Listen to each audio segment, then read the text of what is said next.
بەناوی خودایی بەخشندەی میهرەبان، حەمد و شکر و سوپاس بۆ خوای گەورە، سەڵات و سەلام بڕژێتە سەر گیانی پاچی پێغەمبەری پێشەوامان صلی الله عليه وسلم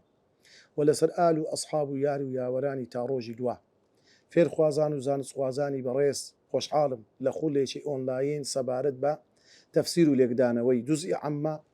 بگەینەوە بە خزمەت ئێوەی بەڕێز لە زنجیرە و وانەی 19 لە بەشی دووەم لە سوورەتی ئەلفەجر، لە بەشی یەکەم هەتا لە ئاەتی ژمارە 1 سەرەتای سوورەتی ئەلفەجر هەتا ئاەتی 16 لە خزمەت ئێوەی بەڕێز بووین. ئێستا لەو بەشەدا لە ئاەتی ژمارە 17 هەتا ئاەتی ژمارە 30 و کۆتایی لە خزمەت ئێوەی بەڕێز دەبین. چەند تەوەرەك لە خۆی دەگری، تەوەری یەکەم بریتە پەیوەندی بە ئاەتەکانی پێشوو، پەیوەندی ئەو کۆمەڵە ئاەتە لەگەر ئەو کۆمەڵە ئاەتی پێشووی سوورەتی ئەلفەجر. لە ئاەتەکانی پێشوخوای گەورە دەرەنجامی بێباوەڕی و گومڕایی باس کرد و باسی پلە و ڕێزی مرۆڤی کرد بەکە بە ماڵ و سامان نییە، بەڵکو تەنها دین و دینداری پلە و پایی ئینسان بەرز دەکاتەوە هەم لە دنیا هەم لە قیامەتێ، و خۆشگوزەرانی دنیا و دوا ڕۆژ و هەروەها دین خۆشگوزەرانی بە مرۆڤ دەبەخشێ هەم لە دنیا هەم لە قیامەت. لەو چەند ئاەتەی دادێ خوای گەورە سوبحانەه و تەعالە باسی کەسانی چاکە کارمان لۆ دەکات بەراورد لەگەڵ خەڵکی دەستڕۆیشت و بەهێز و ئەوان بە ماڵ و دەسەڵاتەکەیان خراپەکاری دەکەن، بەڵام موسڵمانان کاری چاک دەکەن، ئیشی ئیسلاح دەکەن، چاکسازی دەکەن و دەرەنجامی خراپەکاری و چاکەکاری باز دەکە خوای گەورە. عاقبەتی ئەوانەی کە مردن وەکو قەومی ثەمود و عاد و فیرعەون و هاوشێوەیوان لە خراپەکارەکان بەچی گەیشت، و ئیماندارانی ڕاستەقینە کاتێک دەست دەمرن لەسرە مەرجیان خوای گەورە چ ڕێزەکیان لێ دەنێ، پلە و پایان چۆنە، لە چێن دەرێ ئیستیقبال و پێشوازیان لێ دەکرێت کە بەهەشتی پان و بەرینی خوای گەورەیە. خوای گەورە هەموو لایەکمان بێبەش نەکات لەو بەهەشتا. تەوەری دووەم مانای وشەکان، تەحاضون یعنی هاندان، ئەتوڕاث یعنی میرات، لەممەن بە پەرۆش بە هەڵپە، جەممە زۆر، دەکەن دەکە پارچە پارچە دەبێت. و ئەننا چ سوودێکی هەیە، یوثق کۆت و زنجیر بەستنەوە، ئەلموطمئینە ئارام ئاسوودە، ڕاضیە ڕازین بە پاداشتەکەیان، مەڕضیە بەکردەوەکانی ڕازین. تەوەری سێەم مانا و لێکدانەوەی تەفسیری ئاەتەکان. لەو چەند ئاەتە پیرۆزەدا خوای گەورە سوبحانەه و تەعالە لە ئاەتەکانی پێشووی سوورەتی ئەلفەجر باسی ئەوەی کرد کە ئینسان تاقی دەکرێتەوە. خوای گەورە دەفەرمێ کاتێک کە ئێمە عەبد و بەندەکانی خۆمان لە مرۆڤ تاقی دەکەینەوە، هەندێک جا تاقی دەکەینەوە بەشتی چاک، ماڵی دەدەینێ، سەروەت و سامانی دەدەین، ئەو ئینسانە دڵی خۆشە، خوای دەناسی لە کاتی هەبوونی. و هەندێک کەس هەیە کاتێک کە تاقی دەکرێتەوە بە نەبوونی، بە هەژاری، بە نەخۆشی، بە ناخۆشی، لەو کاتەدا پێی وایە خوا ئیهانەی کردیە. لۆیە موسڵمانان کاتێک کە خوا عەبدی خۆی تاقی دەکاتەوە بە هەر شتێک، تاقیکردنەوەی خوا لۆ عەبد و بەندەی ئیمانداری ڕاستەقینە کە لە خواوەی بزانی، سەبر و ئارامی لەسەر بگری، بزانی نیعمەتی خوایە، ئەوە ئیمتیحانە و بەرزکردنەوەی پلە و پایەتی لە بەهەشت. بەڵام لە بۆ ئینسانی خراپ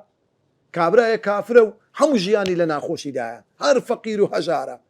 کەسێکی بێ نەبوو هەژارە هەتا دەمری هەر بە ڕەزالەت دەژی، کافریشە، بێ باوەڕیشە، نوێژنەکەریشە. ئەو کەسە ئەو ئیمتیحانە ئەوە ئینتیقامە، ئەوە تۆڵە لێسەنەوەیەکی دنیای پێشی ئاخرەت. خوا پەنامەمدا. ئینجا خوای گەورە دەفەرمێ کەلا، ئەو بیر و بۆچوونەی مرۆڤ زۆر هەڵەیە، نەخێوانیە،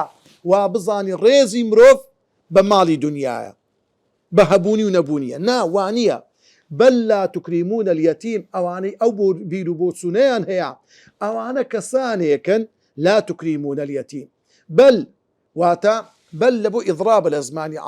عەرەبی، واتە ئەو بیر و بۆچوونەی وان هەڵەیە، وان نییە. بەل بەڵکو ئەوەی ڕاست و دروستە،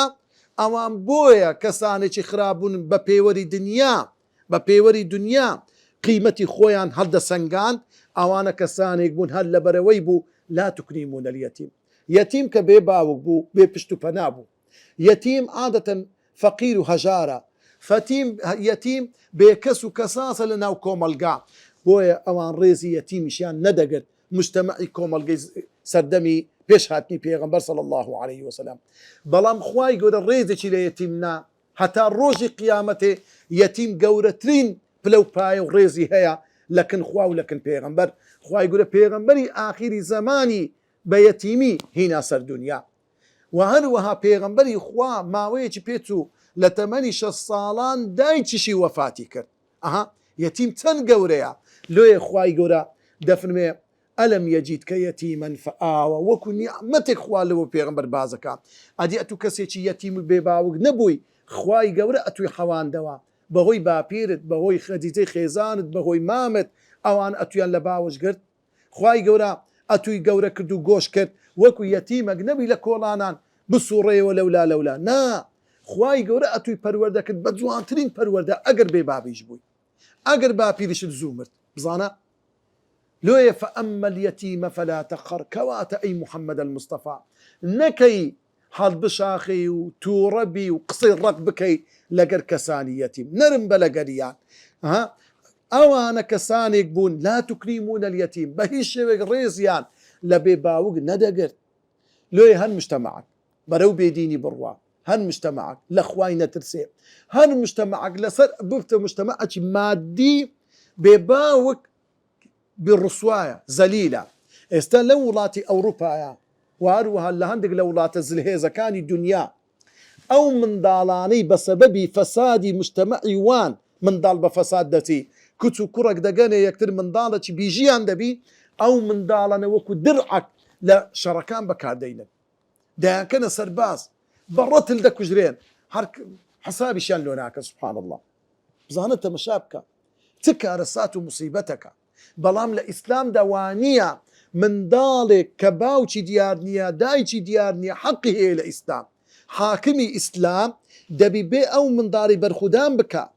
ئەگەر کەسێک هەری گرتەوە و کەفالەتی کرد لە ئیسلامدا دەبی زەمانەتی لێ وەرگیرێ وەرە کاکە تاپۆی خانیەکەت بینە تاپۆی سەیارەکەت بینە وەرە زەمانت بدا کە ئەو منداڵی کەفیل دەکەی بە چاکترین شێوە پەروەردەی دەکەی ئەوە ئیسلامە دەستوری ئیسلامە ئەو ڕێزەی دانا لە بۆ منداڵێک ئەگەر ئەو منداڵە لە داک و بابێکی نادیاریش بە ئەو منداڵە چ زەمبی هەیە کاکە لۆیە لە ئیسلامدا یەتیم بێ باوک بە تایبەت ئەکە بابی مردبی و بابی دیاربی ئەوە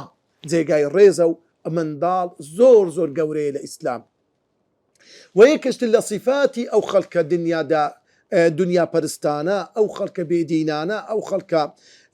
ظالمانە ولا تحاضون على طعام المسكين خوای گەورە نافەرمێ ولا تطعمون المسكين نا دەفەرمێ حتا بە زوبانیش دەستەوەستان بوون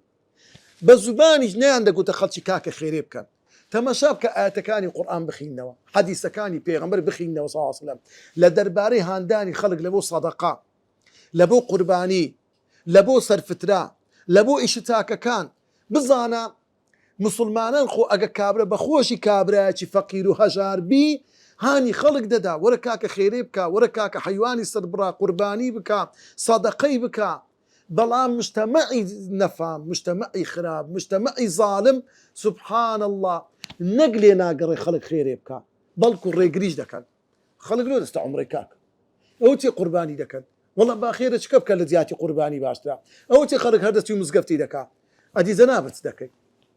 ئەوانەی ڕەخنە دەگرن پارەکانیان بە ئارەق دەدەن ئەوانەی ئەو ڕەخدانە دەگرن دەچن لە شەوە سوورەکان لە شوێنە خراپەکان پارەی سەرف دەکەن بەڵام کابرا دەستە عومرەکە دڵی نەرم دەبی کەفالەتی یەتیمیش دەکات عمرەکە دڵی نەرم دەکا زەکاتیش دەدا عمرەکە دەبتێتە هۆی چەندین چاکەکردن و یارمەتیدانی خەڵک لۆی بەڕاستی ولا تحاضون على طعام المسكين ئەوانە هەندە دەستەوەستانن هەندە دڕەشن هەندە کەللەپووچن حتا یارمەت بە زوبانیش هانی خەڵک نادەن لەوەی کەوا خواردن بدەنە فەقیر و هەژاران وتأكلون التراث خەڵکێکی زۆر دنیا پەرستن خەڵکێکی زۆر بێزەمیرن وتأكلون التراث چێ بەهێز و باڵا دەستا میراتی ئەو کانی تر دەخوا وتأكلون التراث تراث دێرە بە معنەی میرات دێ کاتێک کەسێک دەمری چێ بەهێزە لە هەمووان بەهێز و دەسەڵات داترا دەست بەسەر ماڵی مردووەکەی دادەگری دەخوا ماڵەکەی کو دەخوا ئەکلەن لەمما بە خواردنەکی ئەو تۆ کەلیمەی لەممە یعنی زۆر بە خێرایی زۆر بە هەڵب هەوڵ دەداتن هەر یەکەوسن ماڵەکەی دەستی بەسەردا بگری و بە ناوی خۆی بکاتن سبحان الله لۆیە یەکێک لەو سیفەتانەی کە سیفەتی ئینسانی بێ باوەڕە سیفەتی ئینسانی زۆر خراپە ئەوانەی دنیا پەرستن ئەوانەی بێدینن ئەوانەی خوانەناسن حساب لۆ میرات ناکەن بزانە لۆیە ئینسان دەبی زۆر ئاگەی لە میرات بیتن میرات لە ئیسلام خوای گەورە بڕاندیتەوە لۆیە کاتێک کە ئاەتی میرات دابەزی پێغەمبەری خوا صلی الله عليه وسلم فەرمی ئەلا ئاگادار بن ئەی ئومەتەکەم لا وەصیەتە لیوارث کابرای پولدار کابرای خاوەن پارە مافی ئەوەی نییە وەسیەت بک بە کەیفی خۆی ئەوەندە پارە لە بۆ ئەو کوڕم ئەوەندە لە بۆ ئەو کچەم بدەنە فرانی مەدەنە فرانی ئەو ژنم خەنی بکەن ئەو ژنە ئیهمال بکەن شتیوانەیە لە ئیسلامدا نا کابرای پارەدار یەک لەسە سێ لە بۆی هەیە ماڵەکەی بکاتن وەسیەت بکاتە خێر لە یەک لەسە سێی لە دوای مردی خۆی دروست نییە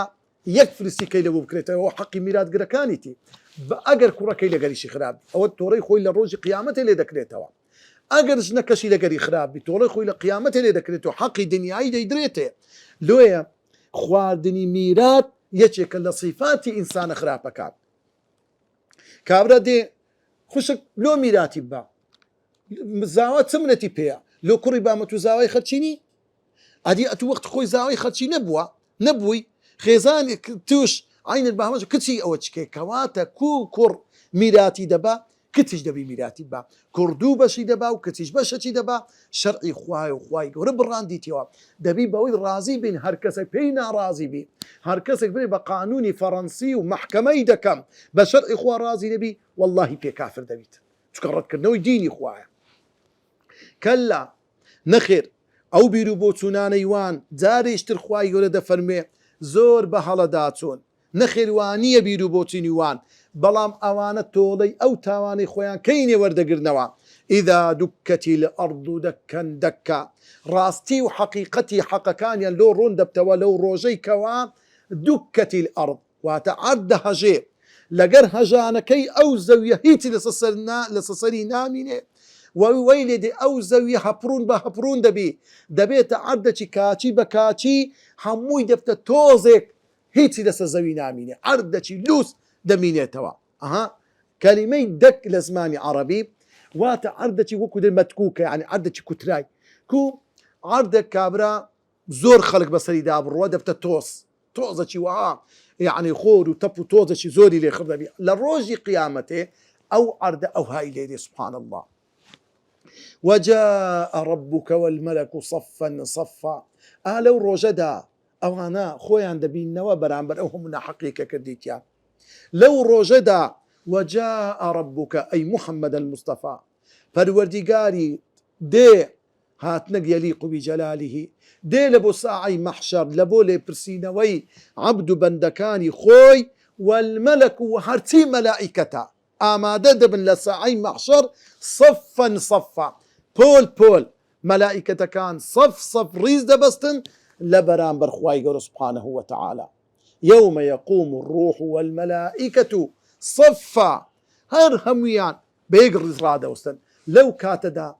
ذاتی پیرۆزی گەورەی خوای گەورەش ئامادەیە لەو کاتەدا خوای گەورە لەو کاتەدا تەمەشا دەکە هیچ شتێک لەسەر ڕووی زەوی نمایە هەر هەمووی تەفر و توونان بووە بە عەظەمەت و گەورەی خۆی دەفەرموێ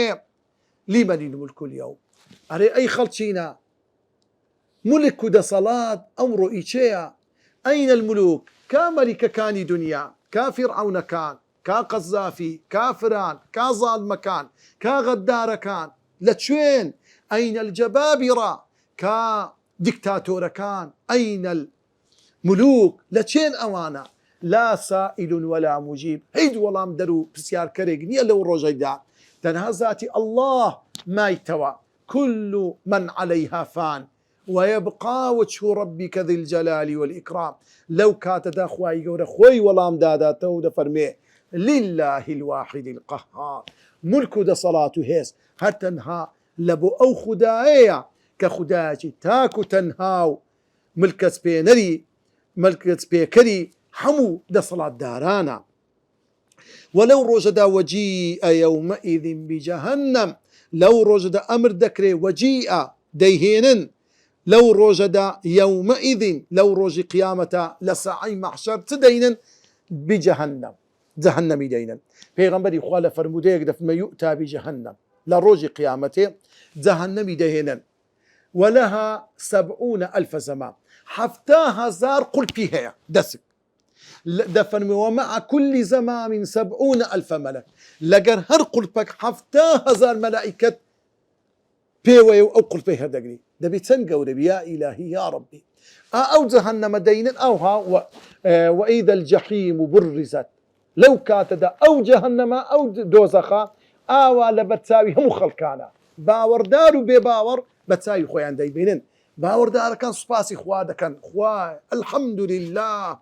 أذهب عنا الحزن أو هم غم فجارت لكور ما كردو بنعمة إيمان بنعمة دين أو رؤما ببهشا دبينو لو دوزخ رزقار مانبو بلام كافر كان بباور كان قنع بار كان أو جهنم دبينا كوا للفيدة هرشيان لدكا زورتو رياليان تكاد تميز من الغيظ هندينما أو جهنم بارت بي لرفيدة بارت دبي شقار دبي بارتي وكو حشتري سوري زور قورا وكو باڵەخانە فێلای زۆر گەورە بە عاسمانی هەر دەستەوە و دەکەوتەوە ناوی سبحان الله ئەو کافرانە دەبینن ئەوە شوێنیتیان ئەوە حاڵیتیان کە حاڵیان زۆر ناخۆشترە لەوەی کە لە ناو جەهەنەم بن لەو سەعی مەحشەرەدا لەو کاتەدا خوای گەورە دەفەرمێ کە جەهەنەم دەهێنرێ خوای گەورە ئامادەیە لە سەعی مەحشەر سبحانه وتعالى هەرچی مەلائیکەتە ڕیزی بەستووە لەو کاتەدا مرۆڤەکان يومئذ يتذكر الإنسان همو مروفيك همو إنسانك همو اشتشي خوي دي توبير لا تاكا ولا خرافة أو تاكا مكد الحمد لله أو تاكا شمكد يا أو تاكا شمكد أو تاكا شمكد خرافة كانش همو خرافة كانش دي تويات خوزقا نمكد بايا بلان آية داري خوزقا بردقري لو رجا نخير لو وأن له الذكرى يعني كيف له الذكرى يعني أين له الذكرى أو يا دوريك أو ببيري ديتو تي كرديا وتي نكرديا تسوديتي هيا ديجيني تشين دري تي استفادي لي دكا تواو تعذروي لدنيا توبيكا لدنيا بشيمان بوا لخرابا كان تاكي بكا سباسي خوابك لستاكا كان يقول يا ليتني لو كاتدا بباوركان قنعباركان خرابكاركان دلين يا ليتني هاوار لبو خومان خوزقا قدمت لحياتي خوزقم لو دنيا هذا لو دنيا قدمت اشتكم بيشكش دك لبو او دنياي استا لحياتي يعني كارو كردويتي باشا بكد باك او كارو كردوانا كارو كردو باشا كان هو كارك لبو جياني من سبحان الله لي حياتي يعني كافر كان بباور كان جيان دنيا بمردني بوا دلين خوزقة تاكيك من بكرد بايا من راس الدنيا وكو مردوا ابوي استاكش جهنم تاوروان ماندكا كتمنى دكين بمرينو نتينا او جهنم بلام مردنيا بلام جياني حقيقي وراستقينا جياني تشيا جياني بروادار انا سبحان الله قدمت لحياتي لبو أو جياني خوم كإستا جياني دوار روجا جياني حقيقية بزانا بريزان وخوش يستان جياني دنيا تنكم وكرتا بزانا جياني دنيا والله جيانتي كرة مزخرفة رازاوية ناراستا جياني حقيقي راستقينا جياني دوار روجا بهشتا روجي دوائية ديداني خواي قوريا شاد بونوي ببيغمبران ببياوتاكان تخواكي بتيا ناو جهنم يخلو تجيانك خوا بنا مبدا يا ربي فيومئذ لو رجدا لا يعذب عذابه أحد لو رجدا كس زي نتشتو وكس زي أو رجا هيت كسجنية سزاي تشتبي لدنياي وكو سزاي أو رجا بيتن سزايك جهنم بي سزاي روجي قيامته جهنم زور سخته هرتي بخيار الدابي هرتي بخيار الدابي لسزاي دنيا قد نابت كم تنين سزاي جهنم سبحان الله پیغمبري خوا صلى الله عليه وسلم باسي عذاب جهنم ما لو دكا فرمي إن أهون عذابا يوم القيامة كم ترين وسوق ترين عذاب لروجي قيامته إيشيا دا فرمي بياويكا أو بياوا دو بولي آغري لبن بيدان دراوا فيغلي منها دماغه ميشتي لقد أكري سبحان الله دو بولي آغري لبن بيتي أو آغري تأثير دكا حتى جوزنجي حتى توشي حتى ناوقدي حتى سنجي حتى تأثير لنا وميشتي دكا سبحان الله خوافنا ممدى يا ربي أو كم ترين وسوق ترين عذابا باشا أدي دبي توم بعذابي أو كسانا خوافنا ممدى ولا يوثق وثاقه أحد لو روجدا ملائكة كان كوتو زنجيري عندكن دستيان دبسنوا بأنواع أشكال كوتو زنجير كردن كلبتا كردن كلبتي أوها لمليان كلبتيك بونو على دست لبشتيان كلبتيك أوها دست صورانو بولا بأنواع أشكال دستو قاتيا بيكو دبسنوا وكتون مريشك تمشادكي دستو قاتيا دهنو كن يكتر عندك سيبي زمير أو إنسانا أو عندي ذكري إنت فريد لنا وجهنم إنت أو حالي أو كساني بباورن حالي أواني خراب كاركانا أواني طغوا أواني كفروا أواني تاكيا ندكت أواني تاويا هل ندهت بتاكي خلشي ريقريان دك اللي تاكا كاري أو حالي تيان أدي إنساني إيمان دار بلام أو كسي إيمان دارا أو كسي خاوني دلو دروني باكا أو كسي إيمان دڵنیای دایتە هەموو ئەندامەکانی دەشی سبحان الله مێشتی صافە دڵی خۆشە دەستەیەکی ئارام و خۆشی هەیە ئەو کەسێ ئیماندارە بەهۆی ئیمانەکە نەفسێکی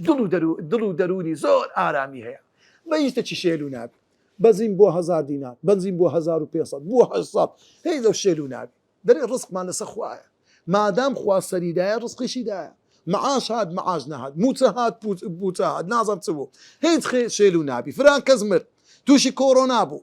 ئەو کەسە مطمئینە تەواو کورە ئەگەر ژیانم هەبی ئەوە عەبدی خوای گەورەم ئەو خوای لە خۆم ڕازی دەکەم مانەوەی من لە دنیایێ زیادبوونی باڵانسی تاکەکانمە کاتێکیش دەمرم بە ئیمان و دەچمەوە خزمەتی خوا لە بەهەشتێ بترسێم لە ناو قەبرێک بترسێم کە مێرگەکە لە مێرگەکانی بەهەشت ئەوە حاڵی ئینسانی ئیماندارە بەڵێ بەڕێزان و خۆشەویستن خوای گەورە وەصفی ئەو جۆرە کەسانە دەکە بەچی یا ئەیەتوها النەفس المطمئینە ئەی ئەو کەسانەی کەوە خاوەنی دڵ و دەرونێکی ئارامن ئارام بەخشن ئەو کەسانەی کەوە بە ئیمان بە عیبادەت بە خواناسی دڵیان زۆر ئارامە هیچ ترسەکیان نییە سبحان الله ئەوانە لە دنیای بە ئارامی دەژین ئەوانە لە کاتێک دەمرن ناترسێن دڵنیا دەکرێنەوە لا خوف عليهم ولا هم يحزنون ئەوانە لە ڕۆژی قیامەتی لە ژێر سێبەری عەرشی خوان ئەوانە میوانی خوان ئەوانە دەگەنەوە بە خزمەت پێغەمبەری خوا هیچ خەوف و خەتەرێکیان لەسەر نییە یا ئەیەتوها النەفس المطمئینە ئەی ئەو کەسانی خاوەنی دڵ و دەرونی ئارامن ارجعی إلى ربك راضية مرضية ارجعی ئەوە لەو کاتێک کە ئینسان دەمری لەو کات خوای گەورە قسە لەگەڵ ڕوحەکەی دەکا ئەی ڕۆحی ئەو ئینسانە ئەی ڕوحە پاکەکە ارجعی إلى ربك وەرە ئێستا بگەڕێوە لۆچێن دەربگەڕێوە إلى ربك بۆ لای پەروەردیگاری خۆت بزانە ڕوح لە خواوە هاتووە کاتی خۆی کە خوا ئادەمی دروست کرد خوای گەورە دەفرێن وەنەفەخت فیه من ڕوحی لە ڕوحی خۆم وەبەر ئادەمنا ئینجا ئادەم ڕوحی هاتە بەر ئەو ڕوحە دەگەڕێتەوە بۆ لای خوای گەورە ئەمانەتی خوایە لۆ خوای گەورەیە سبحانه وتعالى لۆی ئرجعی إلى ربك بگەڕێەوە بۆ لای خوا بەڵام ئەو ڕوحە ئەگە پاک بی ئینسان وەکو ئەمانەتێک ئەو ڕوحی خۆی پاراستی بی دووری خستۆ لە گوناه لە تاوان لە شتی خراپ ئەو ڕوحە دەستێتەوە کەم خوای گەورە سبحانه وتعالى بەڵام ڕوحی پیس ڕوحی خراپ ئەو کەسێکە ڕوحەکەی خۆی پیس کردیە بە گوناه و بە تاوان و بە کوفر خوای گەورە وەری ناگرتەوە فڕی دەدا لێ لە حەدیثێکی صحیحی پێغەمبەری خوا صلی الله علیه و فەرمێ کاتێک کە ڕوحی عەبدێک دەچێشرێ مەلائیکەتەکان ڕوحی ئەو عەبدە بەرز دەکەنەوە بەرەو ئاسمانی دنیا ئاسمان بە ئاسمان لێدەدەن دەرێن ئەو ڕوحی چێیە هەر بەر لەوەی بگاتە ئاسمانەکە دەڕێن ئەو بۆ نەخۆشە ئەو ڕوحی چێیە دەڵێن ڕوحی فلانی کوڕی عەبدەن خۆشترین ناو بە جوانترین ناوی دەهێنن دەڵێن ئای لەو بۆ نەخۆشە، ئای کەسە چەند بەڕێزە، دەرگا بە دەرگای ئاسمانەکانی لێ دەکەنەوە حتا دەچێتە بەهەشت. لەوێن دەرێ پێغەمبەری خوا دەفەرمێ صلی الله علیه وسلم ئەو ڕوحە بە مەلائیکەتەکان ئیستیقبالی دەکا. اینجا لە ئاوی بەهەشتێ دەشورێتەوە ئەو ڕوحە، کفن دەکرێ بە پۆشاکەی بەهەشت، دەڵێن ئەتو لێرە مستەقڕی و لە بەهەشتێکی بچکۆکە دەبێتە قەبرەکەی لە بۆی دەبێتە مێرگەک لە مێرگەکانی بەهەشت. بەڵام پێغەمبەری خوا دەفەرمێ ڕوحی ئینسانێکی خراپ، کافری بێباوەڕی منافق، دەفەرمێ کاتێک دەگاتە ئاسمانی دنیا دەڵێن ئەو بۆنە ناخۆشە چی ئەوە هات، هەراسانی کردین، لەو کاتە دەرێ ڕوحی فلان کەسە زۆر بە سوچی ناوی دەینن، دەڵێن ئێمە ڕێگامان پێ نەدەیا دەرگای لێ بکەینەوە، ڕوحەکە لەوێن دەڕا دەکەوتەوە بنبری ناو قەبرەکەی و قەبرەکەی دەبێتە قۆرتێک لە قۆرتەکانی جەهەنەم. خوا پەنامەمدا لۆیە لێرەدا بزانە ئیرجعی ئیلا ڕەبیکی، بگەڕێ بۆ لای خوا ڕاضیەتەن بە گەڕانەوەی ئەو تۆ کەوا ڕاضیە کەوا بە ڕەزامەندی ئەو واروها ڕازی بوونتە لەو زاتە، یعنی خوای گەورە لە تو ڕازیە واروها ئێوەش لە خوای گەورە ڕازین. فەدخولی فی عیبادی، دەفەرموو ئێستا ئێوە بڕۆنە ناو چینی بەندە چاکەکان، حەشرتان لەگە خەڵکە چاکەکانە، لەگەر پێغەمبەران، لەگەر خەڵکە چاکەکان لە ناو بەهەشت کۆ دەکرێنەوە، لەگەڵ ماڵ و منداڵە چاکەکانی خۆتان لە با و باپیران بە یەک دەگەنەوە. فەدخولی فی عیبادی، بڕۆنە لەگەڵ عەبد و بەندە ڕاستەقینەکانی خۆم، عیبادی بەندە ڕاستەقینەکانی خۆم لەگەوان بن. وەدخولی جەنەتی، واروەها لەو بەهەشتەدا بن کە بەهەشتی منە بە ئێوەم بەخشیە. سوود و پندەکانی ئەو چەند ئاەتە بڕوا بەخوای گەورە بە ڕۆژی دوای سەرچاوی کارە چاکەکانە گەورەترین کرداریش ڕێزگرتنی هەتی و ناندانیانە، ناندانە بە هەژار و نەداران و بردنی ماڵی میرات بە ناڕەوە یەکێکە لە کارە خراپەکان. دووەم، دابشکردنی میرات پێویستە بە پێی شەرع و فەرمانی خوای گەورە و پێغەمبەری خوا بێت صلی الله علیه وسلم. خاڵی سێم، سەرچاوی هەموو گوناه و خراپەی خۆشویستنی دنیا و ماڵە، ماڵ سەرچاوی خراپەکاریە. چوارەم، بۆیە دنیا و ئەوەی لە ناو دنیای هەمووی دەڕوا و نامینێت جگە لە ذاتی خوای گەورە نەبێت، لە ڕۆژی دوایی خۆی دێتە گۆڕەپانی حەشر و لێپرسینەوە لەگەڵدا دەکات. پێنجەم، هەر لەو کاتەدا دۆزەق دەهێنرێت ئەوەی دەمینێتەوە پەشیمانی و سزای گوناه و تاوانەکانە، خۆزگە خواستنە بە چاکەکاری کە هیچ سوێدێکی نییە ئەو خۆزگە خواستنە. خاڵی شەشەم، بڕوا و چاکەکاری هۆکاری ئاسوودەیی و دڵ ئارامین بۆ مرۆڤ، ئەو جۆرە کەسەش لە خوای گەورە ڕازیە و خوای گەورەش لێ ڕازیە، ئەنجامەکەشی چوونە ناو چاکەکاران و لە کۆتاییش دەدەچێتە بەهەشت. تەوەری پێنجەم، ڕوونکردنەوە، ڕێزگرتن و پارێزگاریکردن لە ماڵ و مافی هەتی و فەرمانی خوای گەورەیە. خواردنی ماڵی هەتی و حرامە، خوای گەورە یەکێک لەو شتانەی داناوە لە شتە حرام کراوەکان، ولا تقربوا مال اليتيم إلا بالتي هي أحسن. ناڕەواییکردن و دابشکردنی میرات بە ناشەرعی حرامە و دروست نییە. سێ جۆر دەروون هەیە.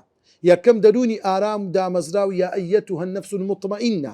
دەرونی لۆمەکار و سەرزەنشتکار، ولا أقسم بالنفس اللوامە، ئەوەش نەفسێکی چاکە. دەرونی سێم، دەرونێکی زۆر خراپە، إن النفس لأمارة بالسوء